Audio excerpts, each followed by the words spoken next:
prepare yourself.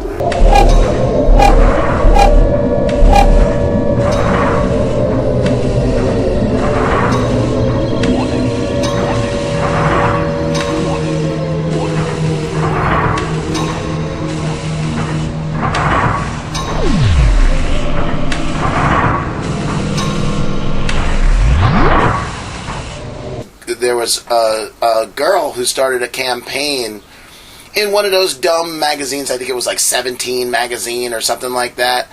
But she ran a campaign that she was like, I'm sick of seeing airbrushed people. And she ran such a campaign that the magazine actually said, you know what, from now on, we will no longer airbrush people.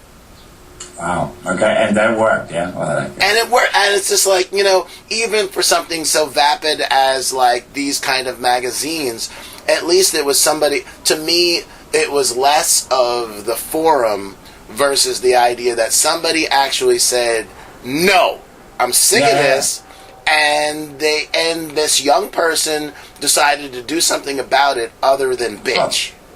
Yeah, of course. No, I think that's so important. But I see also. I see a lot more of that mentality, especially with the people I've met since the last year. I see a lot of these kinds of people who go, no, this is wrong, and if this goes on, there's no future for us. So, you know what I mean? So it's very positive, I think. There's a lot of, and they're usually very smart, there are also a lot of dumb people around, but that was always it's probably always the same kind of percentage, I guess.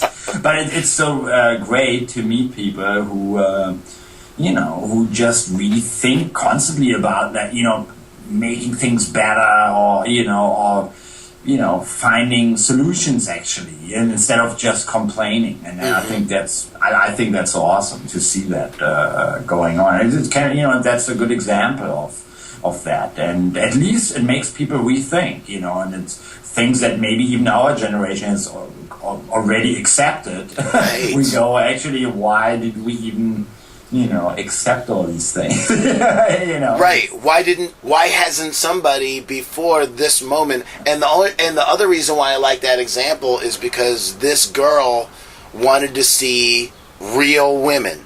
Yeah.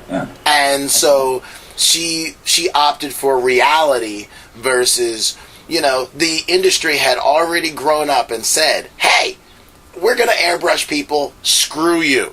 And we're going to show you that you're always inferior, which is why you'll always come back to our magazine, because you're never really as good as, these people. And she said no. And so I think that moving forward, hopefully, we'll see a lot more of that. Now, if to close, if you were to, because, there's so much lore about you as a person, because I'm sure that you read tons of stuff that's like, because you have a clear stance on things, some people think you're arrogant. Now, from my perspective, you've been nothing but cool to me, and the way, seeing the show and the idea of the energy that you put into the show, and there was no egotistical, hey, I'm a rock star type stuff. It was dude, it's all about energy, come on. Everybody move. And everybody moved without you saying, hey, I want to see everybody in the crowd move. No, that's part of the idea, and it's there is certain, I think when people say that stuff, it's also, it can happen because of the stage performance. We come from a sort of punk rock thing, so, it's not, I did shows, when I do, more experimental electronic stuff, where I'm just with machines, I'm not, because I'm not singing also and stuff, so it's almost like the exact opposite of how I would do a show in Atari Teenage Riot, but there it's sort of like a punk rock thing to just have a certain type of show. So, and if some people think, oh, that's like rock star type, and I'm like, actually, well, we just have fun, and and also all the other people, and it's not, we always try to make sure it doesn't become this, hey, I'm putting the show on for you, and you can all watch me and admire me. Because I think that's not really what happens at an Atari Teenage Riot show. No matter what size, even in Japan or stuff like this, people always, they have a good time, and it's part of the show, but it's not like, hey, he's dancing, whatever he says, we follow, And if that would ever happen, and we become like this, we would have to make sure that we change that. You know what I mean? It's like, seriously, then right. You just have to, you have to come up with a different way of doing things so people think about you again, so you don't keep feeding people that that rock star thing, because there is the rock and roll thing is part of punk rock and what we do also, and that makes us different from a lot of other techno and electronic or dance artists or whatever. And I personally like that, I like, for example, we played a show at a festival just before Iggy and the Stooges played in France. And it was just great to see him again, to perform. And I'm like, yeah, this is also a rock star kind of show, but it's Iggy, so it's kind of different, I think.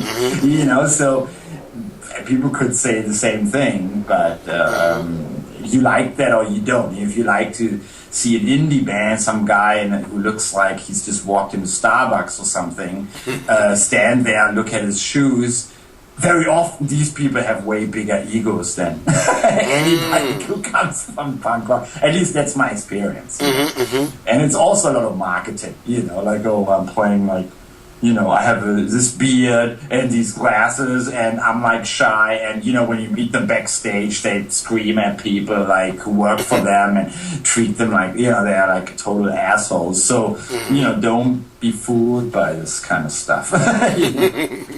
Well, what would you say is, like, if you had to encapsulate what ATR is, or, like, most importantly, what your mission was, like, if somebody said, well, Atari Teenage Riot or Alec Empire, when he started doing this with Hardcore Records and all this stuff, like, what would you say, like, what would you want them to say about you, like, or what do you think other people think about you in, like, the people who were out of the people who respect you?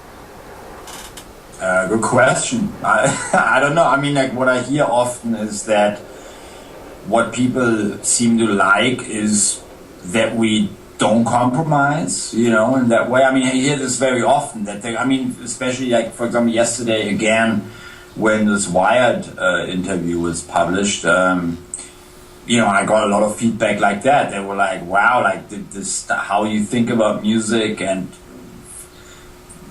the kind of philosophy behind it, people give that a lot of credit.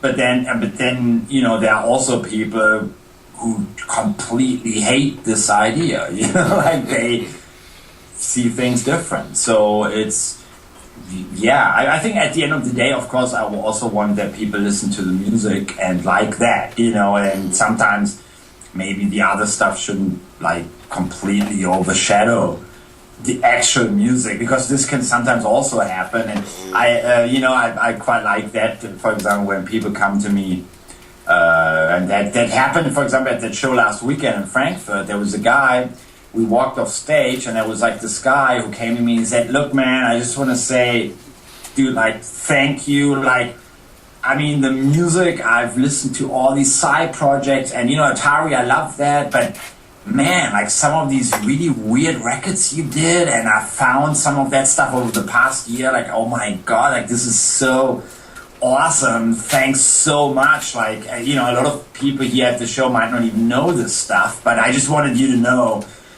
man, like, this, I have such a great time, and when we like with my friends, we're listening to your music, and stuff like this is just really awesome. Like, when you go, fuck, there's a person who, you could just tell from the way they speak to you, like, they spend all this time with this music, and they, for them, it's an experience, and they love it, and of course, it's like, this is kind of, the perfect thing, I think, when you, as a musician, you do these things, and even the, not like the obvious tracks that most people will like, even if this other stuff, because that's the reason why we do it, like to show these different aspects of noise, of what you can do with this electronic gear, and also what we want to express in terms of like just other types of emotions also than just the Atari Teenage Riot stuff. And when people really take something from that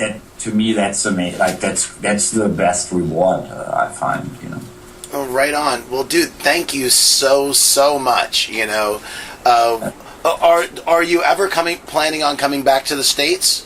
Yeah, we're just working on that. We are playing a festival in Canada in like, I think it's 31st of August or something, and we almost went on a few days with Darryl Biafra. He was asking, but we're actually finishing the new record, so it was kind of like not really possible to put it in with the schedule, because otherwise the record would go back, and we kind of feel now we really want to finish it. But yeah, this is definitely a plan, to do more. Like it's, and also with a little bit more lead time and setting things up better, like especially in New York. But it's totally after Coachella and stuff. We got really good feedback from the last stuff we did over there, and I think we need to play like way more shows in the US. Right on. Hey, oh, by the way, the new album. What can you give me any little exclusives on the new album? Like the rapper that you've seen, like the UK guy, Rowdy Superstar, he's gonna be a lot on there, so and I'd totally love to have like a British rapper on there a lot. We are also trying to get some more guests involved at this point, but I think, let's put it like this, it's gonna be another, people who expect us to make the same record as the last one, they would be probably a bit wrong about this. There is like a different concept. I don't want to give away too much now before people can actually hear something, because I always think it's kind of not that interesting. But it's musically, like, Nick is doing also a lot more noise stuff on it again, but different types of noise than on the 90s records. But it was an element, she was focusing so much on the vocal stuff on the last record. But she has come up with so many types of sounds, and we were like, man, like this just has to be a strong element on the record.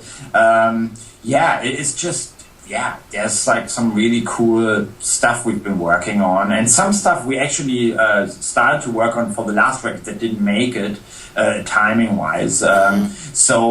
It's some influences are more to the, more hearable, hopefully. For example, it's great, like the guy Rowdy Superstar, like we have been listening a lot to Bad Brains again, and and he's like totally like, man, this is like, I love this stuff so much. So we're gonna have like, I think also again like a lot of like shorter kind of like sort of like very fast type, like punk rock type, but really weird, like, having weird sounds in there, but then also have Rowdy as a British guy, have him like do vocals. So it's like, these elements that were there before, like, are just being, put in a new order and combined in a different way. And it's just really exciting because it's just a different step again. It's like new again, like that's how we feel at the moment. I hope the people feel the same when they hear it, Well, right on, dude. Well, thank you so much,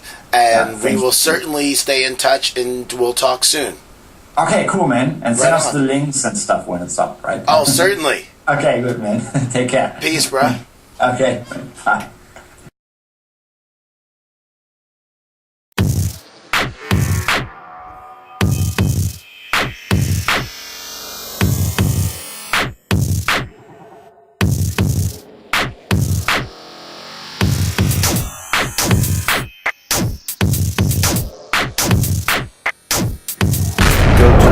Go to www.s6k.com/impact to join our revolution. Go to www.s6k.com/impact to join our revolution. Go to www.s6k.com/impact to join our revolution. Go to www.s6k.com/impact to join our revolution.